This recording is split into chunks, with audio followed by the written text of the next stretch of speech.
Hello and welcome back to Lorcana Villain. My name is Baker and today we're taking a look at some more card reveals from Into the Inklands. I did my first bunch of reviews on the channel not too long ago. I do like to wait for there to be a big amount of cards to really get stuck in, but I left it a little late and the video was longer than I really wanted it to be, so hopefully the future ones will be shorter. In that vein, I did cut a few of the card reviews from the last video just to make the video shorter. So a few of the cards that we look at today are a little older and we've known about for a week, 2 weeks, but there are also some new ones that have been revealed in the last few days.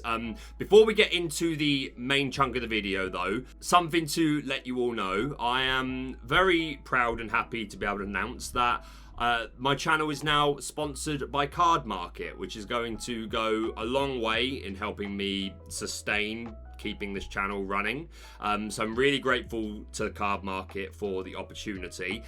All it's going to entail for you as the viewer, it's not going to be a 3-4 minute completely off the subject of the video sponsor ad like in the middle of it. All it's going to entail is within the first minute of a video there'll be a short plug advertising Cardmarket, which will so often be as simple as go use Cardmarket for all your trading card game needs. And then a couple of points during the video, the price of that card will be displayed reflecting the cheapest version of it on Cardmarket, and that's all it's going to entail. So hopefully that, not only do I hope it doesn't bother any of you, I hope you're glad to hear it and happy for me, because it will help towards being able to keep sustaining running this channel. So yeah, really happy for that opportunity. But that's it. Let's get into the card reveals. So let's do things the way we did last time. We'll start with all of our locations. Again, a couple of these had been announced for a while, but I left them out of the last video. But we'll get to them now. Locations, one of the most important new features of the game, and cards that revolve around them. So I think it's always a good starting point. So first of all, we've got Fang, which is the new location for emeralds. Beautiful artwork, as always. It's a 4-cost inkable. Pay 2 to move there and 6 willpower.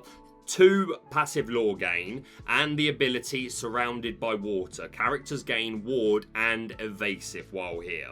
So already cool. The later cost locations are already starting to come with lore and an ability, as opposed to a couple of the cheaper ones that we've looked at, which are one or the other.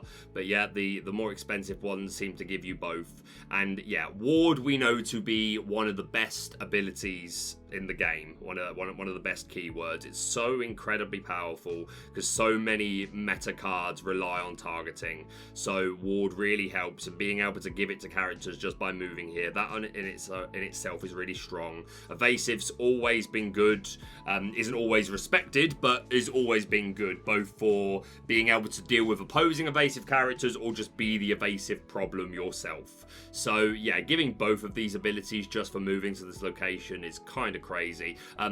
2 to move there, so it is going to be quite expensive. I mean, if you put this down on turn 4, then if you want to move a character straight there, then the soonest you're doing it is turn 5, and then that's taking up 2 of your ink. But that might be fine.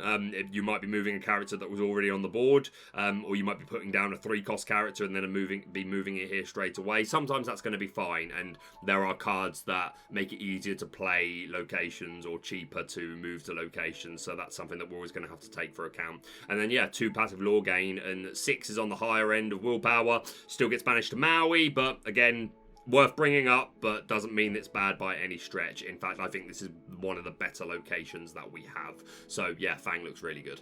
So the next location to look at, one of the newer ones, we've got Belle's house, Maurice's workshop. I love cards that feature art that we've seen in other cards, but like a different perspective. So like this is the other side of the Maurice card, even down to the same window. So yeah, really cool on that front. But yeah, Sapphire, it's a 1-cost inkable, 2/6 stat line. I think that's just going to make it easier than constantly saying it costs 2 to move there and it's got 6 willpower. Just if it's a location, the 2/6 refers to the cost to move there and the willpower. So yeah, 1-cost inkable, 2/6 stat line, and laboratory. If you have a character here, you pay 1 less to play items. No passive lore gain. So obviously the first thing that comes to mind is the recently unveiled, coming in this set, Lucky Dime, which seems like a very powerful but expensive item.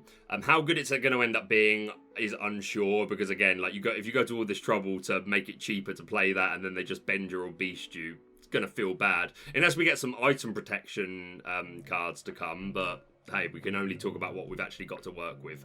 But yeah, I'm not saying I immediately think that's going to be great. And even if it is, this isn't necessarily the best way to go about it, but I would be remiss to not say, okay, well, this is lowering the cost of items if we've got a character there. We've got Belle from Chapter 1, who quests and lowers the cost of items. And we've got Maurice himself, who lowers the cost by 2 when he quests. So all these things together, you can build to a point where you're playing items for free, or if not really cheap. How good that's going to be right now, I don't know, but more support towards playing items cheap. I immediately feel like this is going to be too slow. Like the fact that you have to have a character there, which I guess is kind of the point, like, to having locations. But I don't know. I immediately feel like it's going to be too slow. But again, it depends what other characters we get, or cards we get in general, that benefit from having locations. So I don't think this ability in and of itself is enough to say I need to build around Belle's house. But if we find cards that just really benefit from being in a location, which there are a couple to talk about in the rest of this review, and a couple we've already revealed.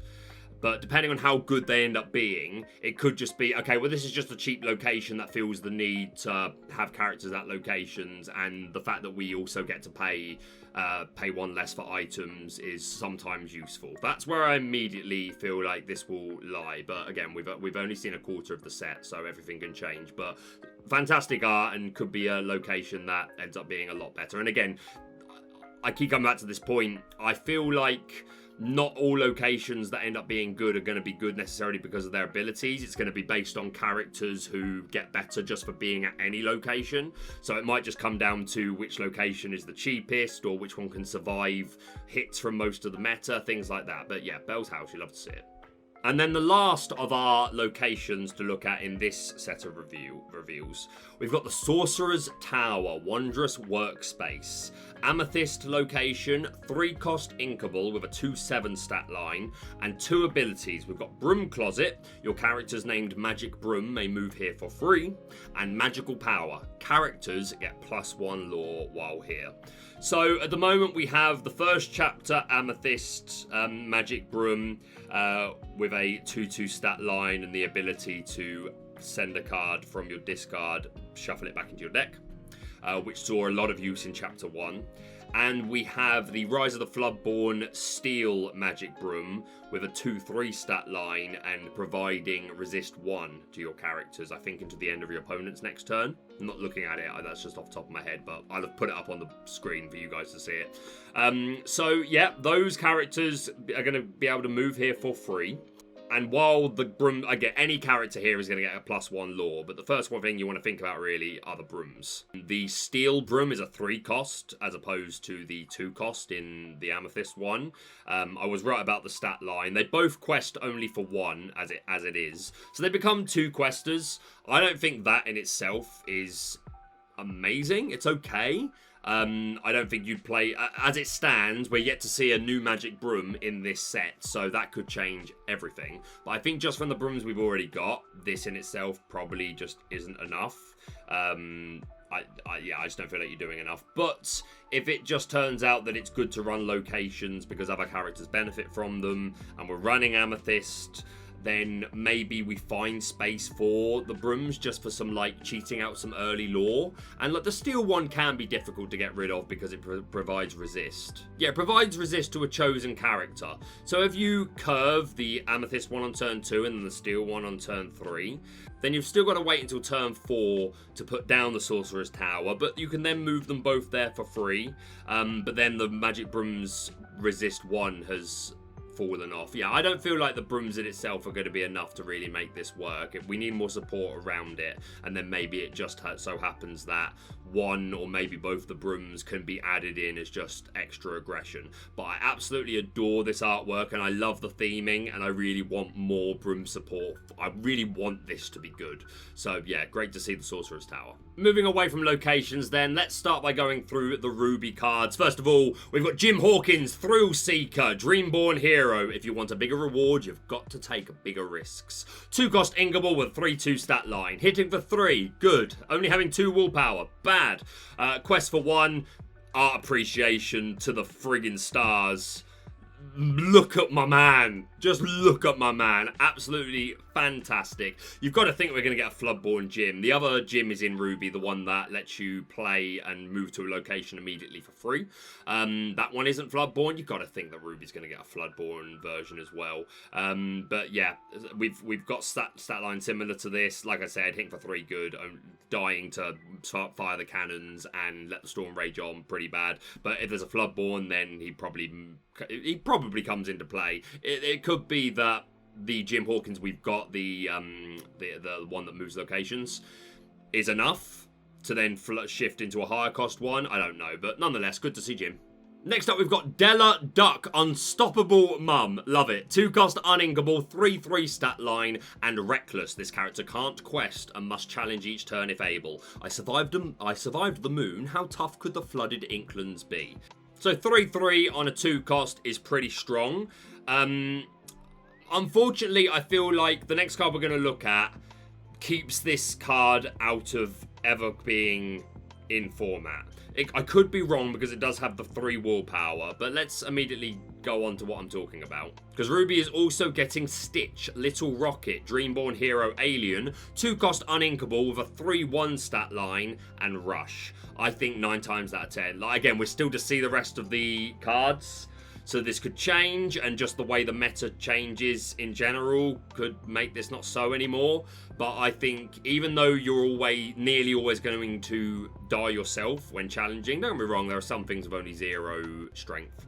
But most of the time, this is always like you're trading at the very least. You are dying when you challenge. But just having Rush, I think, makes all of the difference. Don't get me wrong, being able to put down Della on turn 2 with a 3/3, meaning she survives the chip damage cards, and she's still providing that check into characters that would die to a 3 strength character. So maybe I'm wrong. Maybe she ends up being better.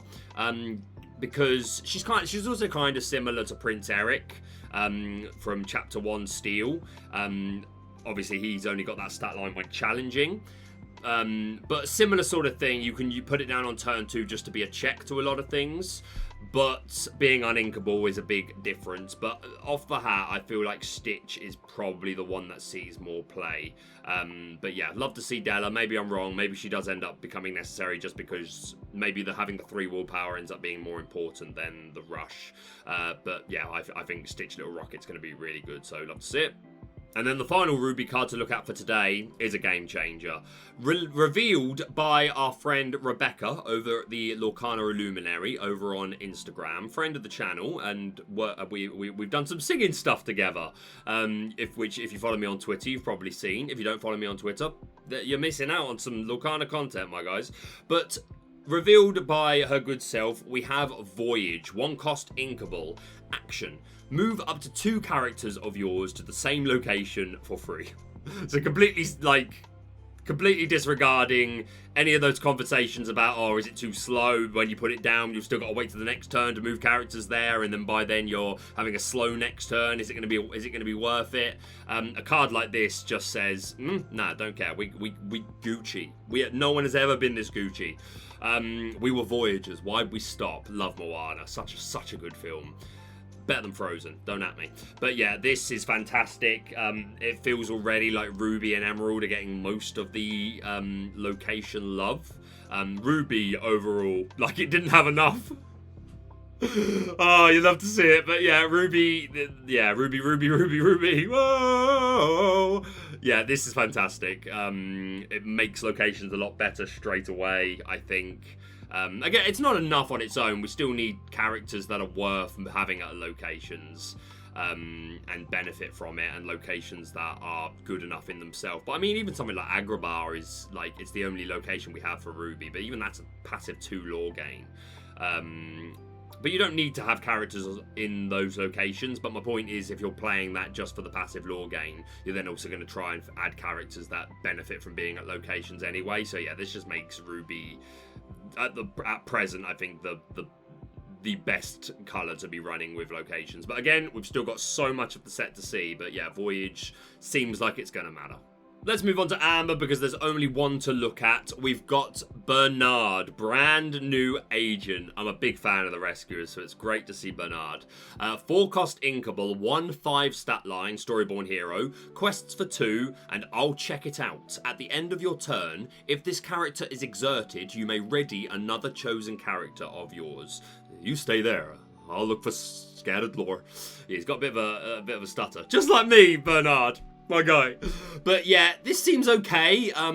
Immediately the first big combo that I saw was Christopher Robin, who gains lore just for re-readying. So there's a little combo there. Is it going to be too slow? Not sure. This Bernard in himself is quite slow because he's got to be exerted to do the readying. So that means pretty much all the time it's turn 5 at the earliest you're getting this off. And how worth it is in the long run, I don't know. I feel like right now this doesn't hugely excite me, but we need to see more of the meta. But great to see a Bernard card. Let's move on to Steel. We've got 3 cards here to look at. First off, we've got Kida, Royal Warrior. 2-cost inkable, 2/3 stat line, quest for 1, and bodyguard. She's seen strange things before, but nothing like this. I've seen something like it before, Kida. It's Simba. It's Simba. You are Simba. Or Simba is Kida, depending on who you prefer. But yeah, this is literally Amber Simba, but still gets a version of its own. So that's never a bad thing. And again, Kida, I think, is a favourite at the moment in predictions for getting a Floodborn. So that could be cool. So yeah, Simba's already good. So I imagine Kida sees play. Speaking of Simba, but he all grown up. We've got Simba, Rightful King. 5-cost inkable, 4/6 stat line, Storyborn Hero King, quest for 1, and Triumphant Stance. During your turn, whenever this character banishes another character in a challenge, chosen opposing character can't challenge during their next turn. Immediately, I don't have high hopes for this. This doesn't excite me. It seems way too slow. I think if you want to benefit from this, just run Emerald and run John Silver or Jasper. I mean, don't get me wrong. The point is you can have access to this kind of ability without running Emerald. But I don't know. I don't feel it's enough. Like Jasper's fine, because he's slow, the same as Simba, but he's cheaper, and all you've got to do is quest. Here, you have to banish an opposing character. Yeah, I just feel like this is way too slow and you're not doing enough. I feel like there are cards, if you wanted to go down this avenue, there are other cards, admittedly in other colours, but do this sort of thing better. Even like I'm Stuck from Amethyst. And again, I get the point is that like, well, if you're not playing those colours and you want to be able to use it, then great. Yeah, great. But I think if you're running Steel, there's so many better things that you can be doing on turn 5 than putting this down. 6 willpower is worth noting. It stays out of range of a lot of things, but that would need to be at least a 7 for me to like give it any more respect, because it still dies to Maui.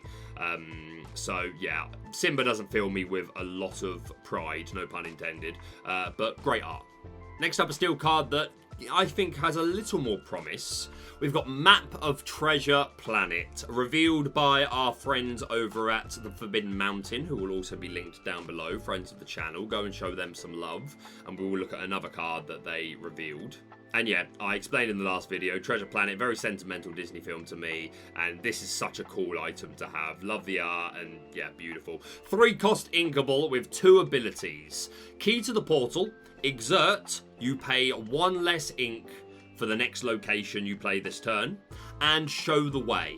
You pay one less one less ink to move your characters to a location. So Show the Way is always active, whether it's exerted or not, but you have to exert to get off the key to the portal. But worth noting, if you can re-ready Map of Treasure Planet, I think we looked at a card the other day, which re-readies items. I can't think of it off the top of my head, but it'll probably be coming up on the screen.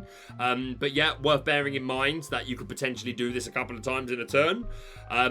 But yeah, again, it's hard to fully judge how good this is going to be until we know for sure how good locations are going to end up being. They're looking all right at the moment, and probably the last card that we look at today will be one of the more interesting characters that benefits from being at location. So there's some promise, and if you are playing locations, then cool. I mean, like, for instance, you can, if you play characters on turns 1 and 2, and then turn 3, you map a treasure planet, then you can play a 1-cost location for free straight away, which we've got a couple of, and I think all of our 1-cost locations are only a cost of 1 to move there. So yeah, there's a world where you can go turn 1 character, turn 2 character, turn 3 map for treasure planet, play a location for free, move my character there for free. So this does accelerate getting a character there. So off the hat, I feel like this probably ends up being okay. Whether it's good enough to warrant deck slots is a different question, and again, there's a ceiling until we see the more location-based stuff. But there's definitely some promise here, and very thematic, and just a great card. I definitely want a foil of this. In fact, give me an enchanted of this, absolutely. But yeah, lovely to see Map of Treasure Planet. Moving now on to Sapphire. This is one of the... This one was revealed ages ago, but I cut it in the last set of reviews. So let's just take a quick look. We've got Wendy Darling, Authority on Peter Pan. 3-cost inkable, 3/1 stat line, quests for 2, both ward and support. Just having ward means you can't write this off by any means. And yeah, support is okay. Always worth bringing up the Dragon Gem, which lets you recycle support characters. Not seeing any play yet, but it's one to keep an eye on based on future support characters, so worth mentioning. Questing for 2 is good. It's alright. I don't know how much it's providing immediately. Like, ward is cool, but again, as soon as you quest once, then you're probably being taken out straight away. But again, having 3 free strength means quite often you're taking them out in return. Not sure. I reserve judgment. I don't immediately feel like it gets rushed into decks. But yeah, interesting one to keep an eye on. Next up, another one that was revealed a while back, but an interesting one. We've got Scrooge McDuck, which is a character that I'm very pleased to see. For incredible art once again. Richest duck in the world. 5-cost uninkable, 3/5 stat line, storyborn hero. Quest for 1 and 2 abilities. I'm going home, gaining evasive during your turn, which we've seen on characters like Cruella and Jafar Rule Vizier. Cool to have. I don't feel like it would be the main reason you would play this. You would just run Cruella, probably, who hits for the same damage, although you probably survive more than Cruella. But more interestingly, I didn't get rich by being stupid. During your turn, whenever this character banishes another character in a challenge, you may play an item for free. So there's a couple of items that you can think of that might be worth playing for free that are, like, not expensive by any means, but the upper end, things like Fishbone Quill is the one that's being played the most these days. And then there's items from that were more prominent in Chapter 1, like Pocket Watch, which you never know what it's going to take to bring that back into fruition. So this kind of helps with playing them cheaper, but the main synergy here, quite obviously, is the Lucky Dime, which is a Scrooge McDuck themed card anyway, and our most expensive item. So that's where you're going to get the most value, and it does create a Scrooge McDuck suddenly can check boards now, just because they want to avoid you playing your 7-cost item. But again, this whole theory lives or dies by how good Lucky Dime ends up being. But don't get me wrong, I imagine we'll get a couple more expensive items as time goes on. And just to bring up my theory once again, we will get Floodborn items one day. I'm telling you, we will get same items, different subtexts that we can shift onto items. So if that is right, then maybe this becomes really, really good. As it stands, we need to see more of the items. I don't know if Lucky Diamond on its own is enough to warrant this, and I don't know if any other items are expensive or game-changing enough to warrant it either, especially being uninkable. But it's interesting. The 5 willpower is not insignificant, and yeah, just the addition as well that you can be an evasive answer to some things. So yeah, Scrooge McDuck, another one to keep an eye on. Carrying on the theme of DuckTales, ooh, we've got Huey, Dewey, and Louie, who respectively are 2, 3, and 4 costs, all inkable. Huey is a 2/2, Dewey is a 2/3, and Louie is a 3/4.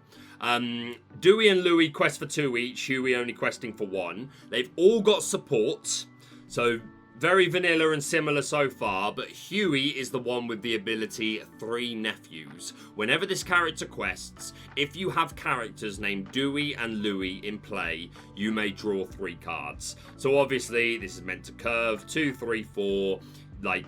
If you're smart, you don't quest with Huey on turn 3. You wait until turn 4 when you put down Louie, and then you can quest and immediately draw 3 cards. Sounds good. Drawing cards is king. Unfortunately, Smash or Let the Storm Rage On just completely shut you down. Huey really needed Ward, or at the very least, I think the 3 nephews ability needed to be on Dewey, so that it's only 1 turn that it's sitting there exposed, plus having the 3 willpower keeps him out of range and means they have to have the Smash or Strength of a Raging Fire if they've got 3 characters on board. So yeah, it's a real shame that 3 nephews isn't on Dewey, or Huey doesn't have Ward. So immediately this doesn't fill me with hope. Love the art.